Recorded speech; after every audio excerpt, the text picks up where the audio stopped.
See, this is abundance of money. Guys, ito yung financial gains, mga kapiksi, okay? Tapos nandito pa si Magician. Ibig sabihin nito, na-amplify mga kapiksi, nabuboost, no? Parang nabuboost yung signal sa universe. Di ba pagka sinabing booster signal, ibig sabihin nabuboost, lumalakas yung signal.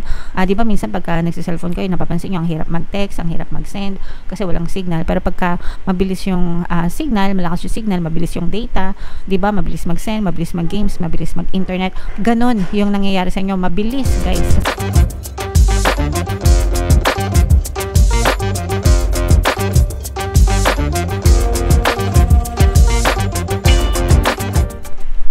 Hello guys, hello Sagittarius, welcome back to Pinoy Pixie Tarot.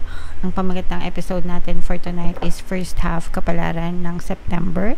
So September 1 to 15, ito guys para sa Sagittarius, Sun, Moon, Rising, Sign, and Venus. If in case hindi kayo nakaresonate dito guys, try nyo panoorin yung video natin dun sa monthly horoscope for September, baka nandun yung energy nyo. So tingnan natin tong mga mensahe sa inyo ng inyong mga gabay, mga kapiksi. We have indecision in reverse. Ito guys, maganda ito kasi ibig sabihin ito nakapag-desisyon na kayo, no? Hindi na kayo nalilito, hindi na kayo aligaga. Kumbaga parang firm na yung isip nyo. Nakapag-desisyon na kayo ng kung ano yung gusto nyong gawin sa buhay nyo. Kung meron kayong kailangan pag-desisyonan or kung meron kayong iniisip, ganyan, mas maliwanag na yung isip nyo ngayon. Mas desidido na kayo, okay? So maganda ito kasi ibig sabihin ito, alam nyo na yung direksyon na tatahakin nyo. And kapag alam nyo na yung direksyon na tatahakin nyo, mas focused yung energy nyo.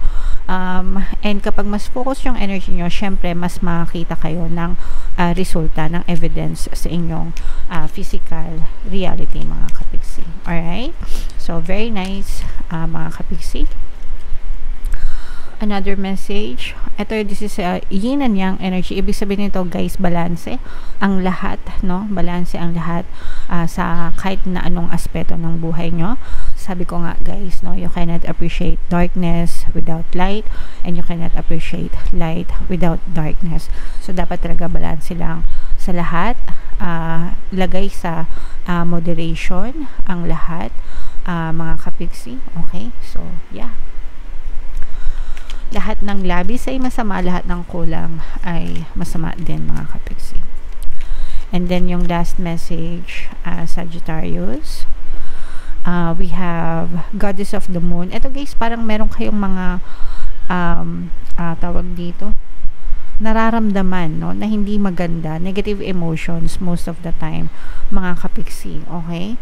So kung ano man yun, mga negative emotions na yun, ibig sabihin yung attention mo nakafocus din sa negative, specific negative circumstance. Kaya kayo kinakabahan, kaya kayo parang nagdududa, ganyan, whatever, kung ano man yan, mga kapiksi. Pero sometimes we have to listen to our intuition guys, no? Kasi parang ano din yan protection, no? Ganyan tayo ginagabayan ng ating mga gabay, using our intuition. Kapag ka mapapahamak tayo, di ba, you should follow your instincts.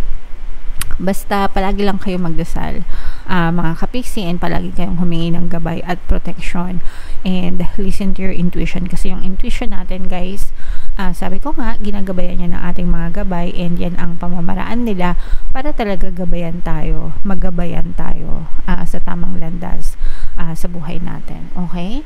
Alright, so comment down below guys if feeling nyo naka-resonate kayo dyan.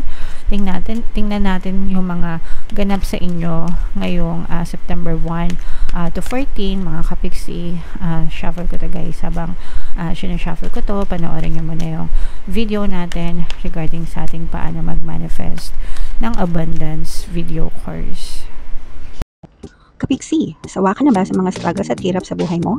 Masipag ka ba at masikap sa buhay ngunit hindi ka pa rin umaasenso? Ilang beses ka na bang nag-attempt mag-negosyo at mag-invest pero palagi ka pa rin nalulugi? Sa pagkakataon na ito ay maaaring may subconscious beliefs ka na nagiging balakid sa iyong pag-unlad at pagyaman. Introducing, paano mag-manifest ng abundance video course. Dito ay matututunan mong ma-overcome ang mga balakid mo para tuluyan ka ng umunlad, umasenso, sumagana, maging matagumpay, successful at maswerte sa iyong kabuhayan, pera, trabaho, negosyo, salapi at kaperahan ng bonggang-bongga. Dali, mag-send na ng email sa pinoypixietarot@gmail.com at simulan na ang iyong pagyaman ngayon. Alright, so sa lahat ng gusto mag-avail ng course guys, meron tayong promo for September. Magbibigay tayo ng 500 pesos na discount until September 30. So i-avail nyo na guys, sobrang ganda. And meron din tayong bagong course mga kapiksi, paano mawala ang third party at magkaroon ng harmonious na relationship para mawala yung mga kabit na mga jowa nyo guys. 30% discount naman yan until August 31. So i-avail nyo na mga kapiksi, sobrang ganda. Sobrang ganda din ng reading nyo mga kapiksi, no? Meron tayong, ito yung positive and negative. May mga negative din naman. Sagittarius kayo in represent ng Queen of Wands. Unahin natin yung negative guys, no? Kasi merong ano sa inyo, naiinggit. Mga kapiksi, meron kayong nakaalitan, merong conflict kayo sa another person. Pwedeng nakaaway nyo to, nakaalitan, nakasagutan, o kaya mainit ang dugo sa inyo. Meron talagang gano'n, no? Yung tipong wala naman kayong ginagawa sa kanila. Pero ang init-init ng dugo nila sa inyo na hindi mo maintindihan. Mga kapisi, sometimes kayo din, pwedeng kayo din yung nakakaramdam ng gano'n na parang marinig nyo pa lang yung boses nila, naiirita na kayo, diba? Para kayong naglilihip. Pero in your case guys, parang merong gano'n, no, na pwedeng nakasagutan nyo to, nakaalitan nyo in the past mga kapiksi, and mainit ang dugo nito sa inyo guys. So parang ano to, parang medyo mag-ingat kayo dito sa person na to guys, kasi parang nagpapalipad hangin ito, or parang nag-i-intend siya ng hindi maganda. Sana madapa ka, yung mga gano'n, sana mapagalitan ka ni boss, yung mga ganyan-ganyan. Kung kayo ay tawag dito, magkasama sa trabaho, or kung ikaw ay nagnenegosyo, sana bumaba yung sales mo, sana may magreklamo sa'yo, yung mga ganun. Meron siyang mga ganung klaseng ill intention towards you. Ibig sabihin, itong person na to, gusto nito na makita ka na bumaba, no, bumagsak, ganyan. Hindi man niya direktang sinasabi sa'yo, or wala man siyang direktang masama na ginagawa sa inyo, pero sa kanyang isipan, ganun yung kanyang pinupush out, mga kapiksi. So kaya nga you have to protect yourself, no? Magdasal mga kapiksi, para maprotektahan kayo ng inyong mga gabay. And syempre guys, importante din na wag yung pinoprovoke, no, yung mga naiinggit yung mga tao sa paligid nyo, kasi yung iba na nanadya, no, alam na nila na naiinis sa kanila, lalo pa nilang iniinis.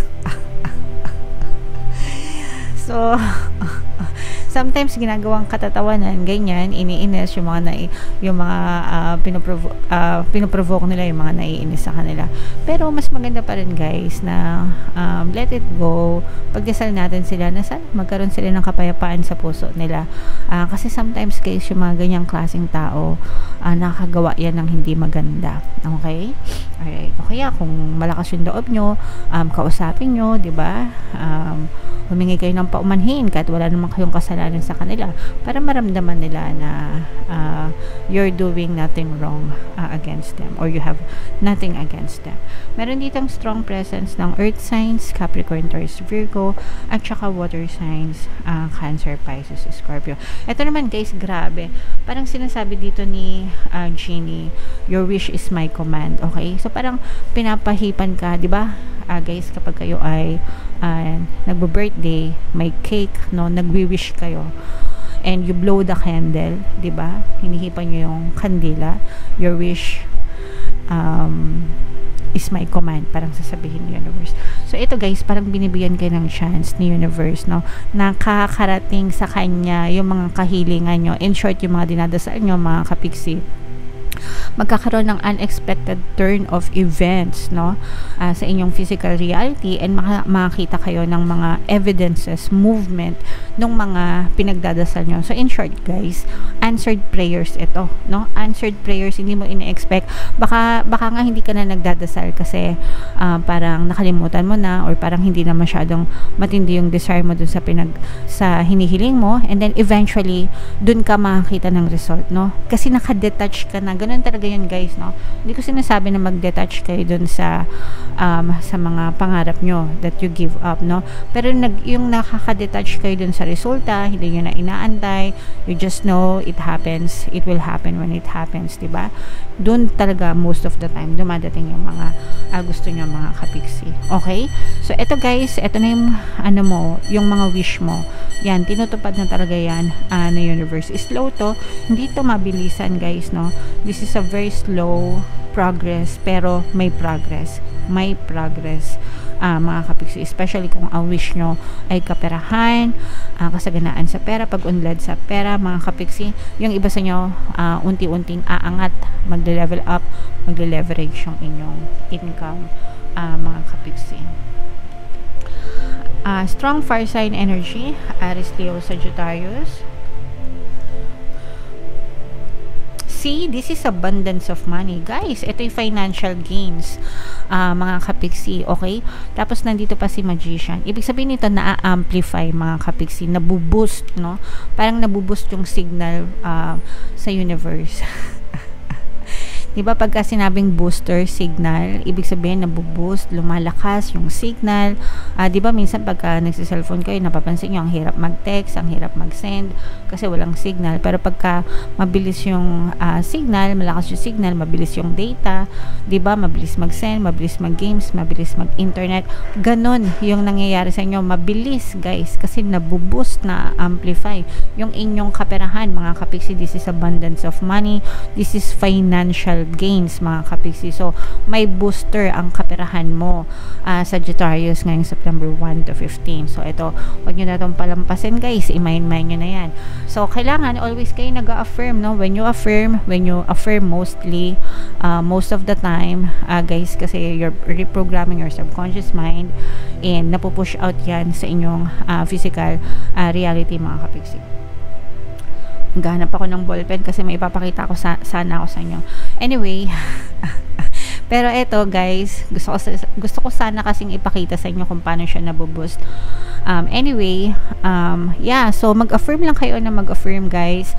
Yung mga money affirmations na sinishare ko sa inyo, money come to me, palagi ako may pera, palagi ako nagkakapera, I'm the king of abundance, I'm the queen of abundance.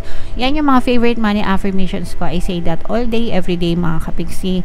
And ala ka na ng pinagbago ng buhay ko, kaya ko yung sinishare sa inyo para makatulong din sa inyo. Kung ayaw nyo naman mag-affirm, makinig na lang kayo ng mga libreng subliminals natin dito sa YouTube guys.